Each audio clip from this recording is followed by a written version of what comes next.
ভারতের আরবিআই অর্থাৎ reserve bank of India এইবার গোটা বিশ্বের সামনে এক আশ্চর্যজনক চাল চলেছে, যার ফলাফল দেখে দুনিয়ার চোখ কপালে উঠেছে। বিশ্বাস করুন বন্ধুরা, আরবিআই বিদেশে রাখা নিজের সোনা দেশে ফিরিয়ে আনার ক্ষেত্রে এমন এক কূটনৈতিক চাল দিয়েছে, যার সামনে জাপান এবং ব্রিটেন মতো দেশগুলোও ভারতের স্বীকৃতি দিতে বাধ্য হয়েছে।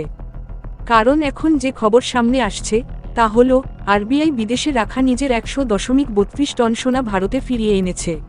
কিন্তু প্রশ্ন উঠছে, এই সোনা কোথা থেকে এবং কিভাবে আনা হলো, এবং এটি কোন কূটনৈতিক নীতির অংশ? এই সমস্ত প্রশ্নের উত্তর আমরা এই ভিডিওর পরবর্তী অংশে বিশ্লেষণ করব। তবে তার আগে অনুরোধ রইল, এই ভিডিওটিকে একটি লাইক দিন এবং চ্যানেলটি সাবস্ক্রাইব করে নিন। আসলে এই বছরের শুরু থেকেই গোটা বিশ্বজুড়ে যেভাবে অর্থনৈতিক পরিবর্তন দেখা যাচ্ছে তা স্পষ্ট করে দিচ্ছে যে বিশ্ব অর্থনীতির শক্তির ভারসাম্য এখন বদলাচ্ছে। যে শক্তি আগে ভারতের হাতে ছিল না, এখন সেই শক্তিই ধীরে ধীরে ভারতের হাতে আসছে। আবার এমন কিছু দেশ ছিল যাদের হাতে একদা বড় অর্থনৈতিক শক্তি ছিল, আজ সেই শক্তি তাদের হাতছাড়া হচ্ছে। এবং এই পুরো শক্তি ভারসাম্য পরিবর্তনের কেন্দ্রবিন্দুতে রয়েছে ভারতের রিজার্ভ ব্যাঙ্ক আরবিআই। কারণ আরবিআই শুধু ভারতের অর্থনৈতিক শক্তিকে কেন্দ্রীভূত করছে না, বরং ভারতকে আবার সোনার পাখি বানানোর লক্ষ্যে অদম্য প্রচেষ্টা চালিয়ে যাচ্ছে। আর এই প্রচেষ্টারই অংশ হল সোনা সংগ্রহের এক ধরনের উন্মাদনা। এই উন্মাদনার পথেই ভারত এখন এক বিশাল সাফল্যের দিকে এগিয়ে চলেছে, বিদেশে থাকা সোনা নিজের দেশে ফিরিয়ে আনা। বর্তমানে আরবিআই এর কাছে 879 টন সোনার রিজার্ভ আছে। যদিও এটিকে সাধারণভাবে রিজার্ভ বলা হয়, আসলে এটি ভারতের এমন এক শক্তি যা যে কোনো সংকটকালীন সময়ে দেশের অর্থনীতিকে রক্ষা করতে পারে। সম্প্রতি আবারও আলোচনার কেন্দ্রে উঠে এসেছে ভারতের আরবিআই, কারণ খবর এসেছে যে 100.32 টন সোনা বিদেশ থেকে ভারতে ফিরিয়ে আনা হয়েছে। এই সোনা 2024 সাল থেকে 2025 অর্থবছরের শেষের দিক পর্যন্ত ধাপে ধাপে আনা হয়েছে। এবং এই সোনা কারো কাছ থেকে কেনা নয়, এটি সম্পূর্ণভাবে ভারতের নিজস্ব সম্পদ, যা এতদিন বিদেশের সুরক্ষিত ভোল্টে সংরক্ষিত ছিল। দেখুন, বিগত কয়েক বছরে বৈশ্বিক ব্যাংকিং ব্যবস্থায় ডলারের আধিপত্যে এবং আন্তর্জাতিক রাজনীতির পট পরিবর্তনে এক বিশাল ধাক্কা লেগেছে। মানি কন্ট্রোল এর রিপোর্ট অনুযায়ী মার্কিন যুক্তরাষ্ট্রে রাজনৈতিক অস্থিরতা, ট্যারিফ নীতি, বাণিজ্য যুদ্ধ এবং মন্দার সম্ভাবনা এক বড় চিন্তার কারণ হয়ে দাঁড়িয়েছে। এই অবস্থায় বিদেশি আর্থিক প্রতিষ্ঠানে রাখা সোনা আর আগের মতো নিরাপদ মনে হচ্ছে না। বিশেষ করে ব্যাংক অফ ইংল্যান্ডে রাখা সোনার নিরাপত্তা নিয়ে প্রশ্ন উঠতে শুরু করে সেই সময় থেকেই, যখন ডোনাল্ড ট্রাম্প ট্যারিফের মাধ্যমে বাণিজ্যিক আঘাত হানতে শুরু করেছিলেন। ট্রাম্পের এই পদক্ষেপ এক বিশাল বাণিজ্য যুদ্ধের সূচনা করেছিল, যার ফলে যেসব ব্যবসায়ীরা তাদের সোনা ব্যাংক অফ ইংল্যান্ডে রেখেছিলেন তারা দ্রুত তা তুলে নিতে শুরু করেন। এবং সেই সোনাকে বের করে নেওয়ার পর আমেরিকার নিরাপদ ব্যাংকগুলিতে স্থানান্তর করার প্রক্রিয়া শুরু হয়ে যায়। আর ঠিক এখান থেকেই ব্যাংক অফ ইংল্যান্ড থেকে এত দ্রুত হারে সোনা বের হতে শুরু করে যে লন্ডনের এই ব্যাংকে সোনার ঘাটতি দেখা দিতে থাকে। এই সমস্ত ঘটনাপ্রবাহ দেখেই ভারতও তার বিদেশে থাকা সোনা ফেরত আনার সিদ্ধান্ত দ্রুতগতিতে কার্যকর করতে থাকে। এই কারণেই ধাপে ধাপে ভারতীয় রিজার্ভ ব্যাংক তার মূল্যবান সোনা দেশে ফিরিয়ে আনে। সম্প্রতি আরবিআই জানিয়েছে যে তারা 2025 অর্থবছরের মধ্যে 100.32 টন সোনা পর্যায়ক্রমে ভারতে ফিরিয়ে এনেছে। যদি প্রশ্ন করা হয় এই সোনা কোথা থেকে আনা হয়েছে, তাহলে জানিয়ে রাখা দরকার, এই সোনার বেশিরভাগ অংশ ছিল ব্যাংক অফ ইংল্যান্ড এবং ইউরোপের অন্যান্য গুরুত্বপূর্ণ রিজার্ভ ব্যাংকগুলিতে। ভারত তা ফিরিয়ে এনেছে এবং এটি এখন নাগপুরের আরবিআই এর একটি বিশেষ সুরক্ষিত ভোল্টে রাখা হয়েছে, যা দেশের সর্বোচ্চ নিরাপত্তা নেটওয়ার্কের সঙ্গে যুক্ত। রিপাবলিক বিজনেসের রিপোর্ট অনুযায়ী এই ভল্টটি গোপনীয়তা বজায় রেখে কিন্তু অত্যন্ত সুরক্ষিত উপায়ে আনভেল্ড বা উন্মোচিত করা হয়েছে।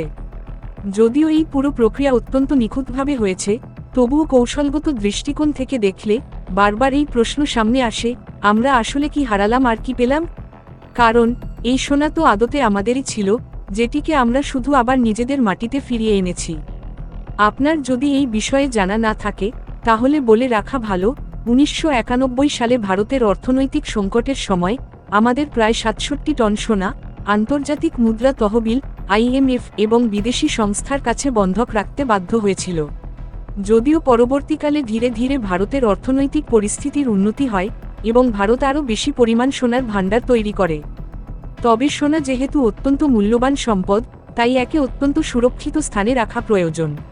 সেই সময়ে ভারতের কাছে সেই মানের নিরাপত্তাযুক্ত সংরক্ষণাগার ছিল না, এই কারণেই তখন বেশি পরিমাণে সোনা ব্যাংক অফ ইংল্যান্ড এবং অন্যান্য ইউরোপীয় ব্যাংকে রাখা হয়েছিল। সবচেয়ে সাম্প্রতিক তথ্য অনুযায়ী আরবিআই এর কাছে বর্তমানে মোট 879 টন সোনার রিজার্ভ রয়েছে।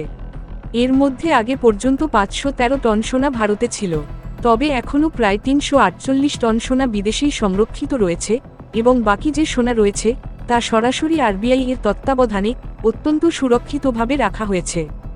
এই নতুনভাবে আনা 100.32 টন সোনা দেশে যুক্ত হওয়ার ফলে ভারতের অভ্যন্তরে থাকা সোনার পরিমাণ 513 টন থেকে বেড়ে 613.32 টনে পৌঁছে গেছে। যেমনটা আগেই বলা হয়েছে, সবচেয়ে বিস্ময়কর বিষয় হল এই সিদ্ধান্তটি এমন এক সময়ে নেওয়া হয়েছে যখন বিশ্বজুড়ে রাজনৈতিক ও অর্থনৈতিক অনিশ্চয়তা চলছে, বিশেষ করে আমেরিকার ধীর অর্থনৈতিক গতি এবং রাজনৈতিক জটিলতার মধ্যে। এটি স্পষ্ট সংকেত দিচ্ছে যে ভারত এখন ভূরাজনীতি এবং আন্তর্জাতিক আর্থিক ব্যবস্থার মধ্যে নিজের অবস্থান আরও মজবুত করতে চাইছে। আর সবচেয়ে চমকপ্রদ বিষয় হল, আরবিআই যখন এই সোনা ফিরিয়ে আনার প্রথম ঝলক প্রকাশ করে তখন তা ভারতের শত্রু রাষ্ট্রগুলির চোখ ধাঁধিয়ে দেয়। এই ঝলক প্রথম দেখা যায় আরবিআই আনলক নামক একটি ডকুমেন্টারিতে, যেখানে দেখানো হয়েছে প্রতিটি ইটের ভিতর কোটি কোটি টাকার সোনা ফিক্সড বা স্থিরভাবে সংরক্ষিত রয়েছে। এটি এমন একটি দৃশ্য ছিল যা ভারতের বিরোধী শক্তিরা প্রথমবারের মতো প্রত্যক্ষ করল। আর সবচেয়ে চমকে দেওয়ার মতো তথ্য হল, আরবিআই যে তথ্য সামনে এনেছে তাতে বলা হয়েছে যে ভোল্টে সংরক্ষিত প্রতিটি সোনার ইটের ওজন 12 কিলোগ্রাম।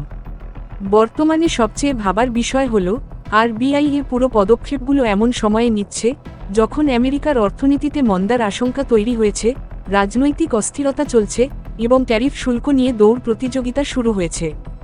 এমন এক সময়ে ডলারের সর্বব্যাপী আধিপত্যের ওপর এক বিশাল প্রশ্নচিহ্ন দেখা দিয়েছে। হয়তো আপনাদের অনেকের মনে হচ্ছে আজকের দিনে ডলার খুবই শক্তিশালী এবং তার তুলনায় ভারতীয় টাকা দুর্বল হয়ে পড়ছে, কিন্তু আমি আপনাদের জানিয়ে রাখতে চাই, হ্যাঁ, ভারতীয় রুপি ডলারের তুলনায় কিছুটা হেরফের করছে ঠিকই, তবে ভারত সরকার ও আরবিআই এটি সামাল দেওয়ার জন্য প্রতিটি কার্যকর পদক্ষেপ গ্রহণ করছে।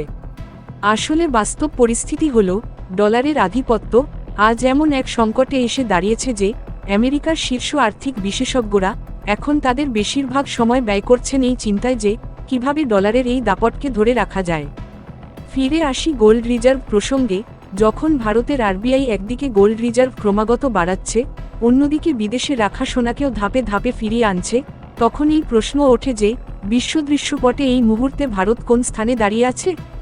এই বিষয়ে একটি চার্ট অনুযায়ী যদি দেখা হয় তাহলে বোঝা যাবে। প্রথম স্থানে রয়েছে আমেরিকা, যার কাছে 8134 টন সোনা রয়েছে। দ্বিতীয় স্থানে রয়েছে জার্মানি, যার কাছে 3352 টন সোনার রিজার্ভ রয়েছে। এইভাবে অন্যান্য দেশগুলিকে পেছনে ফেলে 879 টন সোনার ভাণ্ডার নিয়ে ভারত অষ্টম স্থানে রয়েছে। তবে আপনাকে একটি গুরুত্বপূর্ণ তথ্য জানিয়ে দিই, হয়তো ভারতের সরকারি রিজার্ভে সোনার পরিমাণ কম, কিন্তু যদি জনগণের হাতে থাকা সোনার হিসেব করা হয় তাহলে ভারত বিশ্বের 1 নম্বর দেশে পরিণত হয়। ঘরোয়া সোনা অর্থাৎ নারীদের গয়না, পারিবারিক সঞ্চয়, বিয়ের অলংকার, এইসব মিলিয়ে ভারতীয়দের ঘরে ঘরে যত সোনা আছে তাতে ভারত গোটা বিশ্বে প্রথম। সবশেষে আরবিআই সম্প্রতি বিদেশ থেকে যে 100 টন সোনা দেশে ফিরিয়ে এনেছে তা নিঃসন্দেহে একটি গর্বের বিষয়। তাই ভারতের এই কূটনৈতিক এবং অর্থনৈতিক সাফল্যের জন্য আপনারা কমেন্ট বক্সে অভিনন্দন ভারত লিখে শুভেচ্ছা জানাতে ভুলবেন না। এবং এই ভিডিওটি অবশ্যই লাইক করুন এবং আপনার বন্ধুদের সঙ্গে শেয়ার করুন, যাতে তারাও এই গুরুত্বপূর্ণ তথ্য জানতে পারেন। এই রকম আরও তথ্যভিত্তিক এবং জ্ঞানের ভিডিও পেতে আমাদের চ্যানেলটি সাবস্ক্রাইব করে বেল আইকনে অল অপশনটি সিলেক্ট করে দিন। জয় হিন্দ।